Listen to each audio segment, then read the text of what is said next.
से जहां प्रदेश में आज भारी बारिश का दौर है, 14 जिलों में भारी बारिश का अलर्ट जारी कर दिया गया है। उज्जैन, रतलाम, आगर मालवा में अलर्ट जारी है। राजगढ़, गुना, शिवपुरी में अलर्ट जारी हो चुका है। बुरहानपुर, खंडवा, हरदा में भी अलर्ट जारी है। उमरिया, शहडोल, डिंडौरी में भी अलर्ट जारी कर दिया गया है। प्रदेश में आज भारी बारिश का दौर है और 14 जिलों में भारी बारिश का अलर्ट जारी किया गया है।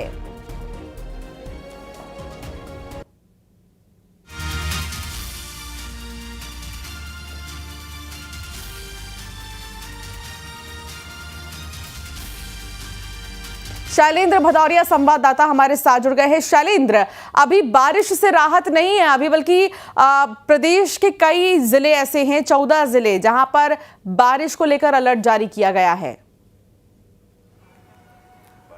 बिल्कुल आपने ठीक कहा कि मध्य प्रदेश में लगातार बारिश जो है वो बरसने का काम कर रहे हैं। सावन ही नहीं, अब भादों में भी तेज बारिश का दौर जो है वो मध्य प्रदेश के अलग अलग हिस्सों में देखने को मिल रहा है। कल भी हमने जिस तरीके से देखा कि 15 से 17 जिलों में लगातार जो है वो बारिश देखने को मिली और मौसम विभाग की माने तो आज भी मध्य प्रदेश के 14 से 15 जिले ऐसे हैं जहां झमाझम बारिश देखने को मिलेगी। खासकर ग्वालियर चंबल संभाग के जिले हो, मालवा निवाड़ की बात हो या फिर बिंद की बात हो, कोई भी इलाका ऐसा नहीं है जो बारिश से अछूता हो। हालांकि औसत बारिश के अगर लिहाज से देखें तो मध्य प्रदेश में औसत से अधिक बारिश हो चुकी है, लेकिन उसके बावजूद भी मानसून जो है मध्य प्रदेश में पूरी तरीके से सक्रिय है। वैसे ये माना जा रहा था कि 7 सितंबर के आसपास मानसून विदाई ले लेगा, लेकिन मौसम विभाग ये कह रहा है कि इस विदाई में कम से कम 15 सितंबर तक का समय लगेगा। यानी ये कहा जाए कि 2 सप्ताह जो है वो मध्य प्रदेश में अभी और इसी तरह के बारिश का दौर देखने को मिलेगा। और जब लगातार बारिश हो रही है उससे नदी नाले उफान पर हो रहे हैं और कई जगह जनजीवन खासा प्रभावित भी नजर आ रहा है। राजधानी भोपाल के लिहाज से भी देखूं तो लगातार यहां पर जिस तरीके से कल भी बारिश देखने को मिली, सुबह से लेकर देर शाम तक यहां पर बारिश होती रही। राजधानी भोपाल के अलावा नर्मदापुरम की बात हो, ग्वालियर की बात हो या फिर शिवपुरी, गुना, बुरहानपुर, ये तमाम जो इलाके हैं जहां लगातार बारिश हो रही है और इस बारिश से नदी और जो नाले हैं वो पूरी तरीके से उफान पर नजर आ रहे हैं। फिलहाल मध्य प्रदेश वासियों को इस झमाझम बारिश से राहत नहीं मिलने वाली। राहत के लिए कम से कम उनको 2 सप्ताह का इंतजार अभी और करना होगा, क्योंकि 2 सप्ताह तक मध्य प्रदेश में इसी तरह का मानसून सक्रिय रहने वाला है। जी, बहुत शुक्रिया शैलेंद्र जानकारी साझा करने के लिए। और अभी बारिश का सिलसिला यूं ही जारी रहेगा मध्य प्रदेश में। आपने ठीक कहा कि सावन ही नहीं बल्कि भादों में भी सावन जैसा मौसम है। दिल्ली की बात करेंगे। दिल्ली से सटे हरियाणा के गुरुग्राम में भी भारी बारिश के बाद गाड़ियों की रफ्तार थम गई है। शहर में जगह जगह पर जाम लग चुका है, सड़कें पानी से भर चुकी हैं और कई गाड़ियां खराब तक हो गई हैं। लोग घंटों इस जाम में फंसे रहे। दिल्ली जयपुर हाईवे पर ऑफिस से निकले लोग एक ही जगह पर कई घंटे तक लगातार जमे रहे। एम्बुलेंस से लेकर पुलिस की गाड़ी तक टस से मस नहीं हो सकी। गुरुग्राम के NH 48 हाईवे पर कल करीब 12 किलोमीटर से ज़्यादा लंबा जाम लगा था। गुरुग्राम टोल से लेकर नरसिंहपुर तक लगे जाम में हज़ारों लोग परेशान ही हुए हैं।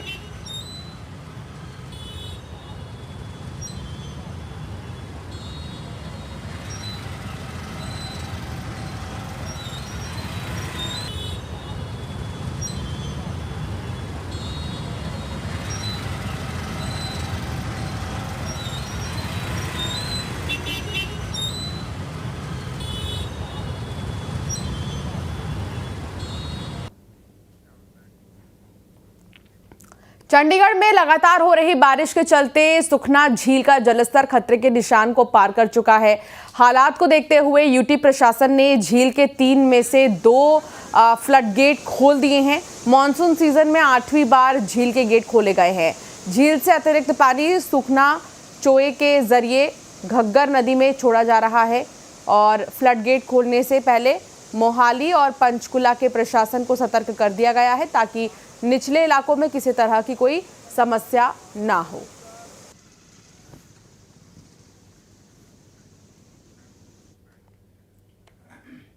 पहाड़ों पर हो रही बादल फटने की घटनाएं और मैदानी इलाकों में लगातार बारिश ने नदियों के जलस्तर में काफी इजाफा कर दिया है। मथुरा में यमुना के जलस्तर में पिछले दिनों में तीसरी बार तेजी देखी गई है। यमुना का जलस्तर खतरे के निशान को पार कर चुका है, जिसके चलते नदी के घाट पूरी तरह से डूब चुके हैं।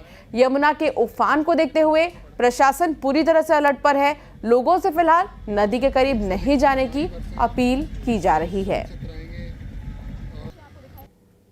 अगर हम बात करें तो यमुना मथुरा में खतरे के निशान को पार कर गई है, जो कि 166 है और इस समय यमुना का जो जल स्तर है वो 166.22 मीटर है। अगर कहें तो 22 सेंटीमीटर ऊपर लगातार यमुना जो है प्रभाव में देखी जा रही है। वहीं अगर बात करी जाए तो लगातार प्रशासन के द्वारा एहतियात बरती जा रही है। लोगों को जो है घाट थे जहाँ पर लोग पूजा पाठ करने के देश विदेश से लोग आया करते थे, वहीं जो है आप देख सकते हैं। मैं अपने वीडियो जर्नलिस्ट से कहूँगा कि वो दिखाएं किस तरीके से घाट जो है पूरी तरीके से जलमग्न है और यह घाट करीब करीब 6 फुट इन घाटों पर पानी भरा हुआ है, जिसके चलते यहाँ पर हादसों की संभावना है और इसी को लेकर जो है रिवर पुलिस लगातार तैनात है। अनाउंस कर रही है, जो श्रद्धालु आने जाने वाले लोग हैं उनको एहतियात बरतने के लिए कह रही है और जो लोग सेल्फी लोग जो बड़ी संख्या में लोग यहाँ पर आ रहे हैं उनको मना कर रही है। खंडवा में स्कूली बच्चों की जान आफत में पड़ गई है। इंदिरा सागर बांध के बैक वाटर में डूबे अप्रोच को पार कर बच्चे जान जोखिम में डालकर निकले हैं। मामला खंडवा जिले के आमोदा गांव का है। दरअसल इंदिरा सागर बांध का जलस्तर 261 मीटर होते ही गांव का अप्रोच रास्ता डूब जाता है। आज स्कूली बच्चों को नाव नहीं मिली है और उन्हें डूबते हुए रास्ते से होकर गुजरना पड़ रहा है। ग्रामीणों का यह कहना है कि प्रशासन नाव की व्यवस्था तो करता है लेकिन समय पर सुविधा नहीं मिल पाती है। ग्रामीणों की मांग है कि यहां के अप्रोच मार्ग की ऊंचाई बढ़ाई जाए जिससे समस्या दूर हो। भैया ये नाव लगभग 20 से 25 दिन पहले आमोदा गांव में नाव की व्यवस्था कर दी गई है और वहां के लोकल व्यक्ति को भी जिम्मेदारी दी गई थी नाव के संचालन की, लेकिन दुर्भाग्यवश वह व्यक्ति कल एक्सीडेंट का शिकार हो गया, जिसकी वजह से आज नाव का संचालन नहीं हो पाया। तत्काल निर्देश कर दिए गए हैं कि उसका रिप्लेसमेंट एक नाव चालक वहां लगा दिया जाएगा।